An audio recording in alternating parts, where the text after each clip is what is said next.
मैंने ना अमालगमेशन एक महिना सिखाया था सर. एक महिना. तू गावाला पण गेलेला माहिती आहे का? स्टार्टिंग पीसी बीसी में सब था. मुझे पता नहीं क्यों ऐसा लग रहा है मुझे आता है. अरे आप थे ना, 2 दिन आए थे आप. हाँ. फिर आप वो अल्मास का भी कुछ इशू हुआ, फिर हाँ. आप भी चले गए नानी के पास वगैरह. हाँ. हां. तो तू पण आलेलं आणि तू सुरुवात हे लोक जून मध्ये ना चालू केलेलं मी हे 20-25 दिवस शिकत होतो हे. हो गया जनरल एंट्री थोड़ा हो गया मेरे को लगा. हाँ इसलिए अभी बस- थोड़ा थोड़ा याद आ रहा है ना. हाँ. Land and building account debit होगा. हाँ. अच्छा बताओ सर, लैंड एंड बिल्डिंग कितना है? 6 लाख. कौन सा वैल्यू लेंगे? Revise value. Revised value. Furniture का भी रिवाइज वैल्यू दिया है. 50,000. हाँ. स्टॉक का बोलो सर वैल्यू. बुक की तरह टेक्स्ट बुक का है. हाँ. तो स्टॉक की कितनी वैल्यू आएगी सर? 40,000. 110 1,10,000 और 90,000. And 90,000 right. अच्छा ये मतलब जिसका रिवाइज वैल्यू दिया है रिवाइज वैल्यू लेंगे, नहीं तो बुक वैल्यू लेंगे. ट्रेड पेबल कितना है सर? 90,000. अच्छा. विजय का ले रहे हो ना आप. और बिजनेस परचेस कितना है? 12 lakhs. डन बेटा. अब आप क्या करेंगे? टोटल लोगे सर, ये सब का टोटल लोगे. उसका डेबिट total साइड का टोटल और क्रेडिट कार्ड. हाँ ये कितना है?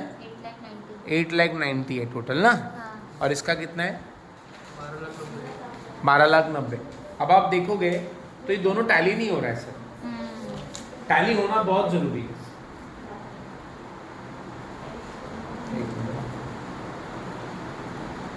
ये कितना है? 8 लाख 90. नहीं, 8 लाख कितना है? 8,90,000. 8,90,000. हाँ ये 8,90,000 और ये 12,90,000. तो टैली हो रहा है क्या? नहीं हो रहा है. इसका मतलब यहाँ पर 4 लाख रुपए कम पड़ रहे हैं.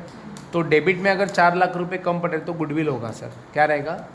गुडविल. कभी भी याद रखो, अगर ये दोनों एंट्री टैली नहीं हो रहा है तो डेबिट में बैलेंस आए तो गुडविल बोलेंगे, और क्रेडिट में बैलेंस आए तो क्या बोलेंगे? Capital reserve.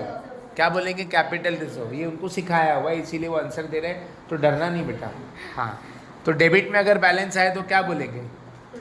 गुडविल. समझा? ये दोनों एंट्री टैली होनी चाहिए. ये 12,90,000 8,90,000 था तो 4 लाख रुपए कम पड़ रहे हैं, इधर आएंगे गुडविल अकाउंट. समझ में आया? और अगर क्रेडिट में आता बैलेंस तो क्या बोलते हैं? Capital reserve.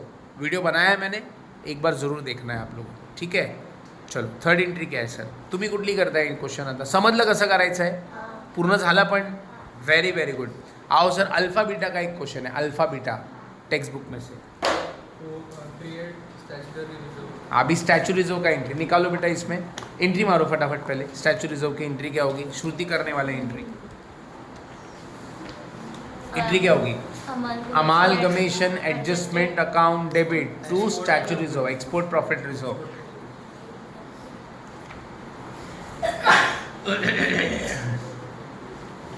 चला. अमालगमेशन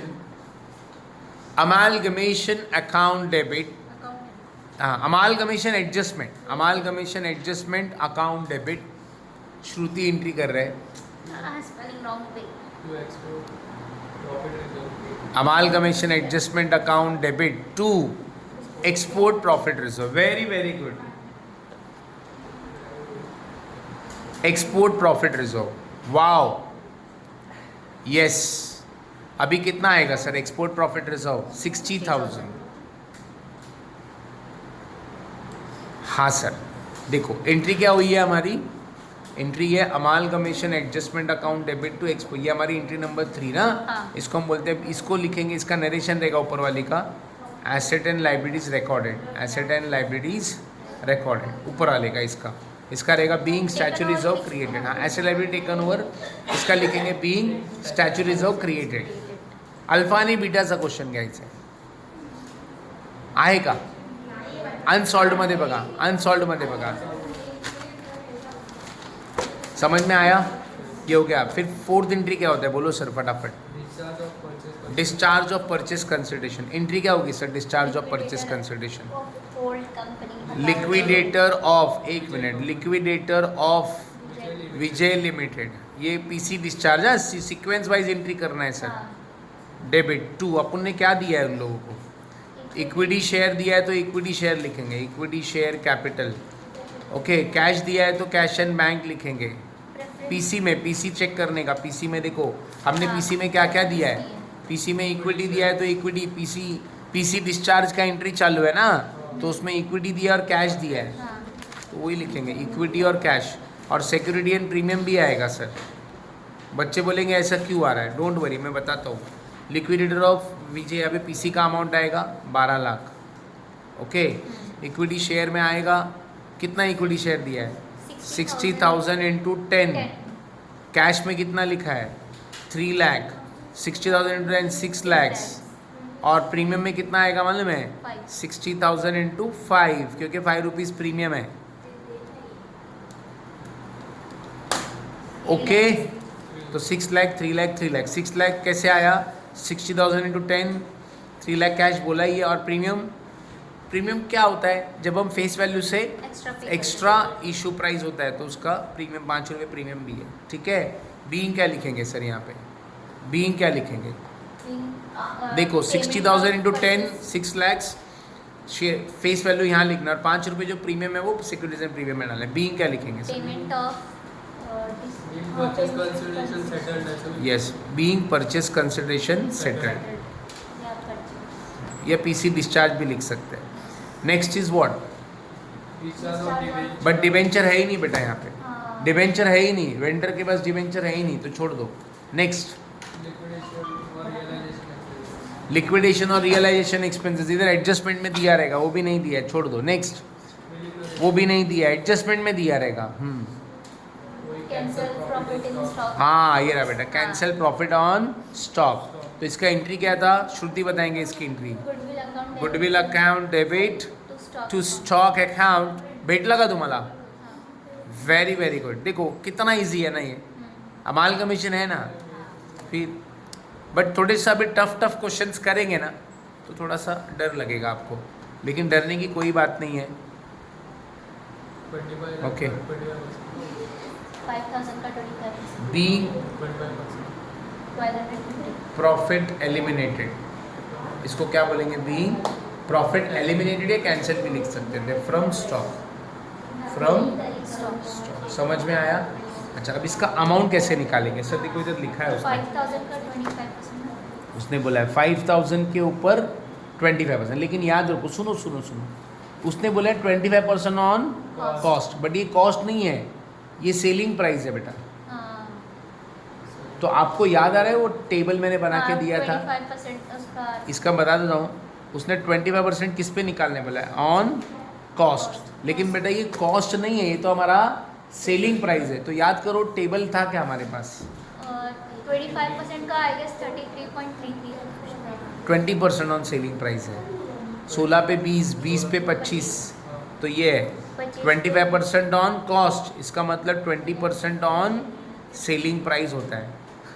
टेबल देखो ना जरा, है क्या, लाए क्या टेबल कोई, इसी में इसी में निकालो।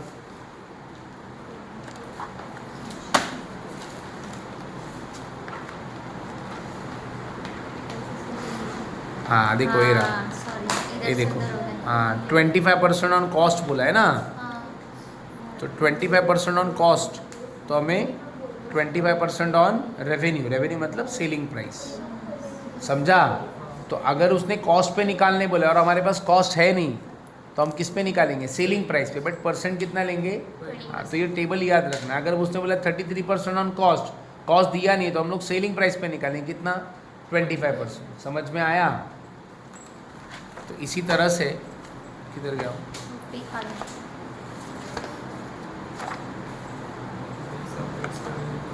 नेक्स्ट नहीं किया। तो 20% ऑन सेलिंग प्राइस मतलब 5,000 का 20%. 5,000 का 20%, 1,000। समझ में आया। तो उसने बोला था 25% ऑन कॉस्ट, और हमारे पास कॉस्ट नहीं है, तो हमें सेलिंग प्राइस पे निकालना पड़ेगा, परसेंट को बदल के, टेबल फॉलो करके ये आ जाएगा। समझ में आया। नेक्स्ट एंट्री क्या है सर, बोलो। Bills payable का यस, ये वाला रिसीवेबल है ना, सेंट्री रिसीवेबल और पेएबल का कैंसलेशन है, तो यहाँ पे एंट्री क्या होएगा मालूम है, sundry payable account debit, sundry payable account debit to sundry receivable, receivable लिखेंगे। और कितने का अमाउंट है सर यहाँ पे, 3,000। समझा। हो गई इंक्रीज सर सब कितनी इंक्रीज हुई टोटल 6 मतलब है 12 बट हमेशा ऐसा नहीं कि 12 ही रहेगा कम भी हो सकता है क्लियर है देख लो एक बार सर सम्स बेटा वैभव लिहून घे हाँ